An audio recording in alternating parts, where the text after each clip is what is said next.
Nightwing issue 3, Tim Seeley and Xavier Fernandez on the art. Nightwing's been great so far, like really, really good. And I think this continued that. This was a fun issue where Batgirl shows up. Yep. More Babs, always good. Thumbs up from me. Babs shows up to find out why Nightwing flaked on their date, and is not too pleased about his working with Raptor. But she joins up to help. I like the reference to the whole date thing. You remember the first issue where, oh, this was a date? I thought it was superhero stuff. And then in this one she says, well, if we can't be on a date, then we can do some superhero stuff. Yeah. That was a nice callback to that joke. But it's basically the three of them going through a house which is full of booby traps and puzzles to get to this guy who designed the maze that Batman get lost in under Gotham in the Court of Oz, which is really cool. So I had a lot of fun with this one. That's another good issue, and it does the whole thing where the issue starts like further ahead, where you think Raptor's killed this guy. Raptor has the worst reputation because every time he does something bad, and they explain it out later, I think, oh man, no, he's done crossed it this time.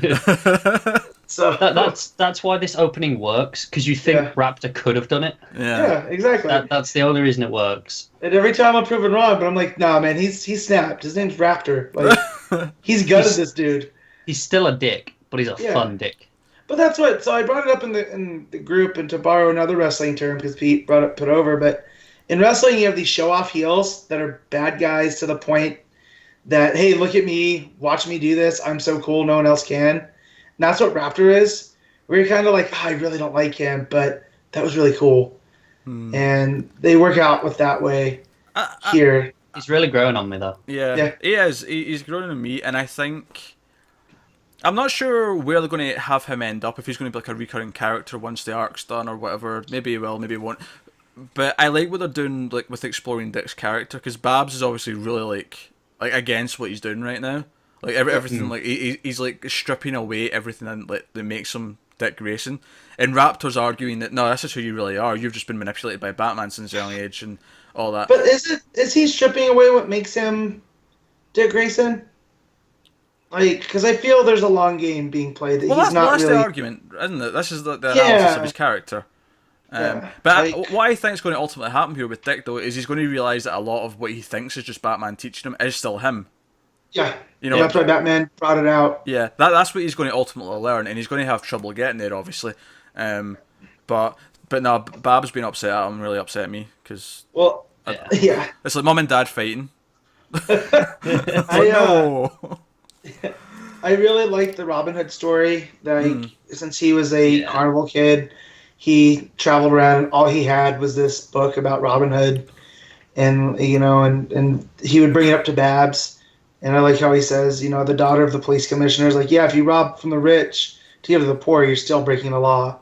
And, so I love that. But Babs being like a natural Judge Dredd right there. Yeah, right? Yeah. I am the law. Yeah. But it's just the degrees of what they're doing here. Is you have Babs on one side, and you have Raptor on the other, and then Dick's caught in the middle. It kind of reminds me a lot of what was being done in the Grayson run, with Raptor playing a similar role to Midnighter. Yeah, but on a different side of things, I think. Yeah, but like it's the same thing where they had this relationship where they kind of like Midnight tries to push him in one direction and see what he is, and Raptor's kind of doing the same thing but from a different angle. Yeah. Yeah. So they go through this mansion that's like amazing, full of traps. That was a good fun. While I was telling the Robin Hood and narration, you see like this double page spread of all these different traps that they have to avoid, which is a lot of fun. As a fan of things like the movie Cube, like I enjoy this House of Booby Traps kind of thing. And it tells a story at the same time, which was cool. Like it starts like the first trap's a punji pit, based off of the first hunters and gatherers and whatnot. And then as they keep going, they get more and more elaborate, which is cool. So the whole killing of this guy who made the blueprints, the architect of the maze, turns out to be a ruse. Raptor just did that, made him play dead. He's not actually dead, he's playing dead. So the Parliament of Owls thinks he's killed him. And the Parliament of Owls thinks, oh look, Nightwing's fallen in front of Batgirl. This is the start of like him unraveling, and he's going to lose his family because they're all going to think he's going off the deep end. But we see that in actual fact, the guy's alive, and this is all part of the plan. Although Babs is still pissed because she still thinks Dick's sacrificing himself Yeah. to achieve this goal. Yep. So that was the gist of the book, and no, it was really good art again. I have basically no complaint other than Babs being upsets me, but that's just I guess. Yeah. Did anyone else's heart break a little bit on? I think it was the very last panel, or no, second to last page, where it's the the Russian doll. Yeah, and It he said just about glued it it's together. cracked. Yeah. Yeah, he's glued it together to give to her, but he's obviously not done it yet. Yep. Yeah. Oh dear.